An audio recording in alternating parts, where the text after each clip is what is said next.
দর্শক সবাইকে স্বাগত জানাচ্ছি চ্যানেল 24-এ। আপনারা নিশ্চয়ই জানেন যে আগামীকাল 20 জানুয়ারি শাহজালাল বিজ্ঞান ও প্রযুক্তি বিশ্ববিদ্যালয় কেন্দ্রীয় ছাত্র সংসদ সাকষ্য নির্বাচন অনুষ্ঠিত হওয়ার কথা রয়েছে। তবে আমরা যতটুকু আজকে সকাল থেকে আপনাদের দেখানোর চেষ্টা করছি, খুবই শান্তিপূর্ণ পরিবেশে যারা সংশ্লিষ্টরা রয়েছেন অর্থাৎ নির্বাচন কমিশনাররা রয়েছেন তারা কাজগুলো এগিয়ে নিয়ে যাচ্ছিলেন। তবে একজন স্বতন্ত্র প্রার্থী তিনি সাক্ষ্য নিয়ে রিট করায় এবং স্থগিতের আবেদন করায় আসলে একটি গুলাটে পরিবেশ সৃষ্টি হয়েছে, যে কারণে আসলে যারা সাধারণ শিক্ষার্থী এবং বিভিন্ন প্যানেলের প্রার্থীরা রয়েছেন তারা বলছেন এটা নিয়ে সাক্ষ্য নিয়ে ষড়যন্ত্র হচ্ছে এবং এই ষড়যন্ত্রের প্রতিবাদে তারা সিলেট সুনামগঞ্জ যে আঞ্চলিক মহাসড়ক রয়েছে সেই মহাসড়ক তারা আসলে অবরোধ করেছেন এবং নিশ্চয়ই দেখছেন যে যারা সাধারণ শিক্ষার্থীরা রয়েছেন তারা সড়কে অনেকে বসে পড়েছেন এবং দাঁড়িয়ে তারা আসলে এই বিক্ষোভে অংশ নিয়েছেন।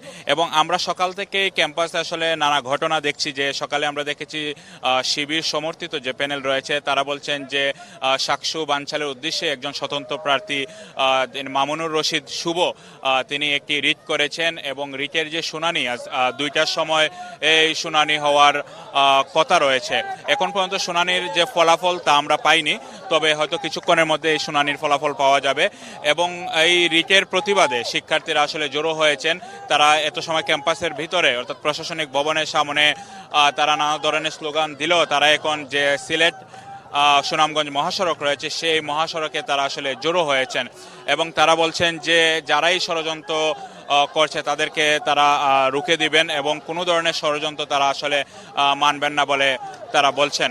এবং তারা বিভিন্ন ধরনের স্লোগান দিচ্ছেন। তারা বলছেন যে যেহেতু প্রশাসন সব ধরনের প্রস্তুতি নিয়ে রেখেছিল, শেষ মুহূর্তে এসে এইরকম রিটকে তারা ষড়যন্ত্র বলে আখ্যা দিচ্ছেন।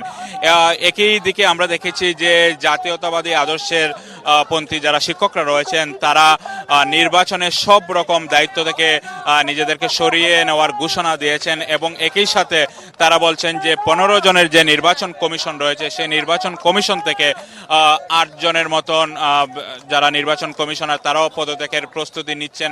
এরকম ঘটনার কথা তারা আমাদেরকে জানিয়েছেন। একই সাথে আমরা দেখেছি ইউএলটি নামে আরেকটি সংগঠন শিক্ষকদের তারা আবার বলছেন যে যে কোনো ধরনের ষড়যন্ত্র তারা মোকাবেলা করতে প্রস্তুত রয়েছেন এবং তারা বলছেন প্রশাসন যেভাবে ঢেলে সাজিয়েছে নির্বাচনকে আগামীকালে নির্বাচনের জন্য তারা সহযোগিতা করতে প্রস্তুত। অর্থাৎ এখানে বিভিন্ন ধরনের আসলে মতবাদ বা মত বিরোধ তৈরি হয়েছে, যার কারণে একটি অস্থিতিশীল পরিবেশ আসলে তৈরি হয়েছে। আপনারা জানেন যে এই সড়কটি অর্থাৎ আমাদের ক্যামেরা পার্সন যা দেখাচ্ছেন এই সড়কটি সবচেয়ে গুরুত্বপূর্ণ। এই সিলেট সুনামগঞ্জ মহাসড়কে অনেকগুলো আসলে আপনারা জানেন যে প্রায় অনেক শিক্ষা প্রতিষ্ঠান 1টা থেকে 2টার মধ্যে ছুটি হয়।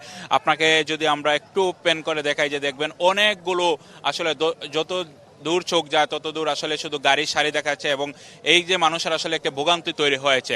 তবে এখানে আসলে যারা এই ভোগান্তির মধ্যে পড়েছেন তারা বলছেন যে ক্যাম্পাসের ঘটনা ক্যাম্পাসেই রাখা উচিত ছিল বলে তারা আসলে বলছেন। এবং এই আমরা দেখেছি অনেকগুলো অ্যাম্বুলেন্স এখানে আটকা পড়েছে, ভিতরে হয়তো আটকা পড়েছে, সেগুলো আসলে বের হওয়ার কোনো উপায় নেই। এবং নিশ্চয়ই দেখছেন এখানে শত শত যাত্রী আটকা পড়েছেন তাদের এই রাস্তা অবরোধের কারণে। বাংলাদেশের একটি ট্রেডিশন হয়ে গিয়েছে কোনো কিছু হলেই সড়ক অবরোধের যে সংস্কৃতি সেই সংস্কৃতি থেকে বেরিয়ে আসারও আহ্বান জানান সবসময় নাগরিক সমাজের যারা প্রতিনিধিরা। এইরকম সড়ক অবরোধের মধ্য দিয়ে কিন্তু নানা ধরনের ভোগান্তি তৈরি হয়। বিভিন্ন জন আসলে বিভিন্ন কাজে যাওয়ার সময় তারা থমকে দাঁড়ান। তো যারা এখানে শিক্ষার্থীরা রয়েছেন এবং বিভিন্ন প্যানেলের প্রার্থীরা রয়েছেন তারা বলছেন যে কোনো কারণে যদি আসলে যে রিটের পক্ষে রায় চলে আসে অর্থাৎ স্থগিত করা হয় তাহলে তারা চেম্বার আদালতে যাবেন। তবে আমরা নির্বাচন কমিশনের সাথে কথা বলেছি, তারা বলেছেন তারাও গণমাধ্যমে দেখেছেন বা শুনেছেন এইরকম কি রিট করা হয়েছে। তবে তারা বলছেন অফিসিয়ালি কোনো আদেশ না পাওয়া পর্যন্ত তারা আসলে সব রকমের প্রস্তুতিও চালিয়ে যাবেন বলে আমাদেরকে জানিয়েছেন। এবং নির্বাচন কমিশনের যিনি মুখপাত্র রয়েছেন অধ্যাপক ডক্টর নজরুল ইসলাম, তার সাথে আমি কিছুক্ষণ আগে অর্থাৎ 1টার দিকে কথা বলেছি। তিনি বলেছেন যে আগামীকাল নির্বাচনের জন্য তারা সব রকমের প্রস্তুতি নিয়েছেন। একই সাথে এই ক্যাম্পাসে আগামীকাল যে নির্বাচন অনুষ্ঠিত হবে এই নির্বাচনে তারা 3 শতাধিক পুলিশ মোতায়েনের কথা বলেছেন। একই সাথে বিশ্ববিদ্যালয়ের নিজস্ব যে নিরাপত্তা বাহিনী এবং Bangladesh national cadet corps BNCC এবং রুবার স্কাউটস তারাও দায়িত্ব পালন করবে বলে আমাদেরকে তিনি জানিয়েছেন। এবং ইতিমধ্যে আমরা দেখেছি যে 5 কেন্দ্রে অর্থাৎ নির্বাচন অনুষ্ঠিত হওয়ার কথা রয়েছে সেই কেন্দ্রগুলো আসলে যে সরঞ্জাম রয়েছে সেগুলো আমরা দেখছি কাজ চলছে, এবং একই সাথে বিভিন্ন কেন্দ্রে আমরা দেখেছি সিসি ক্যামেরার ফুটেজ, সিসি ক্যামেরা লাগানো হচ্ছে যাতে নির্বাচন সুষ্ঠু হয়। তবে এখন আসলে দেখার বিষয় যে এই যে একটি রিট হয়েছে, রিটের রায়টি আসলে কি আসে। যদি রিটের রায়টা আসলে শিক্ষার্থী বা এখানে বিপক্ষে চলে যায়, অর্থাৎ নির্বাচন স্থগিতের রায় যদি আসে, তাহলে আমাদের কাছে মনে হচ্ছে এই আন্দোলনটি আসলে বড় রকমের ভাবে আসলে তৈরি হবে। কারণ যেহেতু নির্বাচনের আর মাত্র 12 ঘন্টারও কম সময় বা 13 ঘন্টার কম সময় বাকি, এই সময়ের আগে আসলে এইরকম একটি অস্বস্তিকর পরিবেশ তৈরি হবে সেটা আসলে কেউই কল্পনা করেনি। আপনারা নিশ্চয়ই দেখছেন যে পুরো এলাকায় যে সাধারণ শিক্ষার্থীরা রয়েছেন তারা ইতিমধ্যে এখানে জড়ো হয়েছেন এবং তারা আসলে বিভিন্ন ধরনের স্লোগান দিচ্ছেন।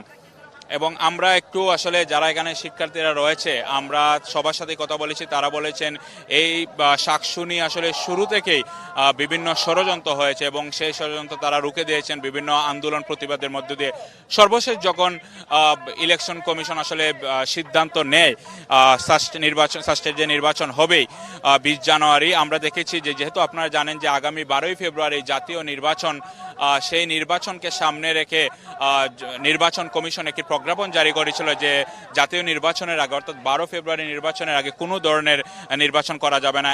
এইটা শোনার পরপরই শিক্ষার্থীরা ফের আন্দোলন করেন এবং আন্দোলনের পর আমরা দেখেছি এই প্রজ্ঞাপনের ঠিক 3 দিন পর আবার নির্বাচন কমিশন থেকে একটি প্রজ্ঞাপন জারি করা হয়েছে, যেখানে বলা হয়েছে যে সব ধরনের কোনো বাধা থাকলো না, নির্বাচন করার জন্য তাদেরকে নির্দেশনা দেওয়া হয়েছে।